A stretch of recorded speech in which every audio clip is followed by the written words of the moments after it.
Hey, good afternoon, everybody. It is September 18th, 2023, and we are in the Old Testament, and we're in the book of 2 Samuel. We're going to read chapter 8 today. Uh,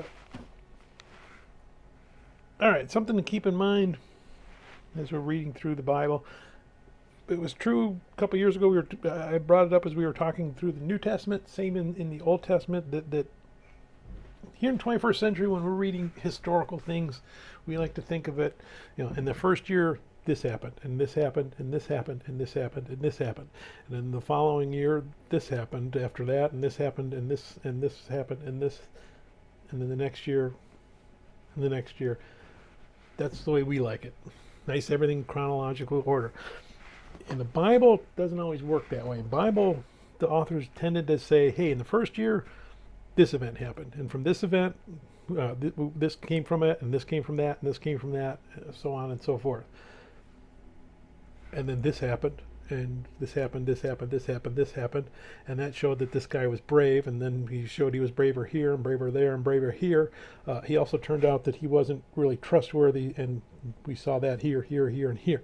So it tends to take one thing and branch it all the way to the end, and move the next thing and branch it, and go back.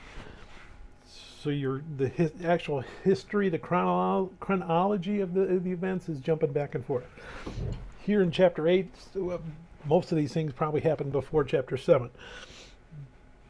But the idea that he's trying to get is, when God is on David's side is when David is obedient to God. And there's blessings. And when he's not, there are no blessings. There's cursings and things don't go right. So we're seeing that. The author's main goal is to contrast Samuel and Eli. And not really care that he's getting exactly chronological correct. We want to see the back and forth. We want to see the back and forth between Saul and David. We want to see how Saul and God interact. We want to see how David and God interact. We want to see how everyone and God interacts. So the author is jumping around a little bit to prove his points out. So when I'm looking at Samuel, 1st and 2nd Samuel, 1st and 2nd Kings, 1st and 2nd Chronicles, it can be kind of hard to figure out exactly what's happening when. This Bible doesn't have one, but you might have, somewhere in the back, timeline of the Bible that'll show you when the events in the chapters happened. If you don't have one, Google, Bing, use your favorite search engine and search for timeline of the Bible, and it'll lay it out for you. Now, if you don't exactly know when things happen, that's all right, because that idea of a trait being worked to the end is actually was helpful to us. That's kind of what we're going back here to look for anyway. We'll see sometimes the numbers don't add up, right? We get about 1,000 horses here. It's about 7,000 horses in Chronicles. Oh, big error. Oh, that must mean the Bible's not true. Well, numbers fluctuate in our Bible. The numbers more have symbology attached to them. Sometimes, the author thinks that 1,000 would have made more sense. Sometimes the author thinks, well, 10,000 will have a bigger impact. So what is the author trying to convey?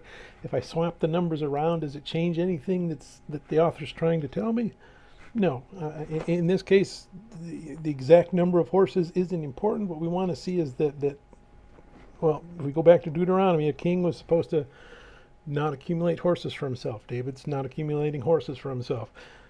He's hamstrung them so they were not able to be used militarily, but his people could still use them for work.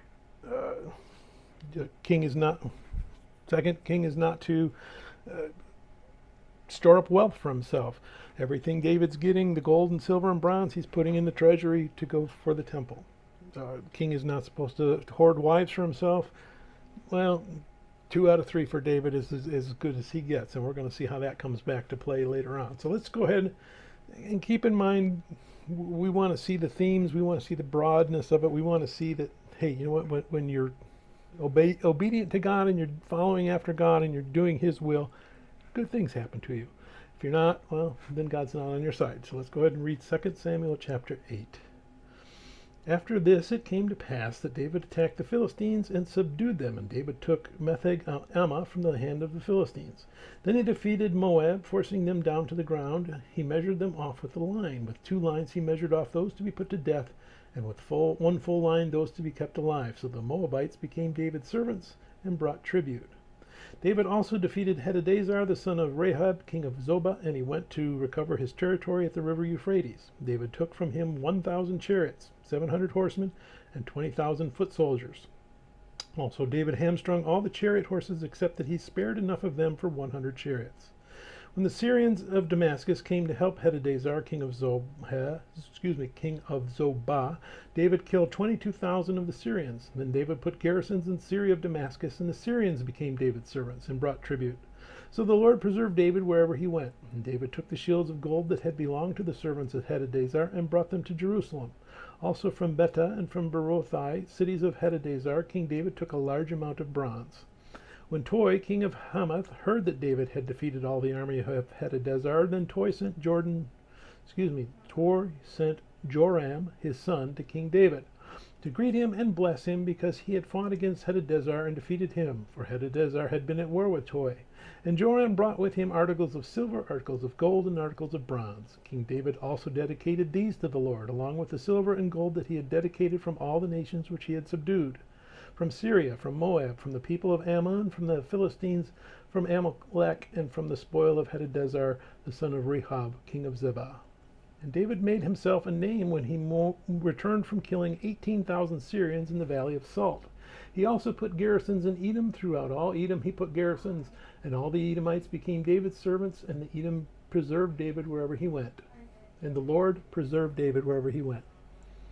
So David reigned over all Israel, and David administered judgment and justice to all his people. Joab the son of Zeruiah was over the army. Jehoshaphat the son of Ahilud was recorder. Zadok the son of Ahitub and Amalek the son of Abiathar were the priests. Sariah was the scribe. Benaiah the son of Jehoiada was over both the Cherethites and the Pelethites, and David's sons were chief ministers. May God bless the reading of his word, and may God bless you. Bye.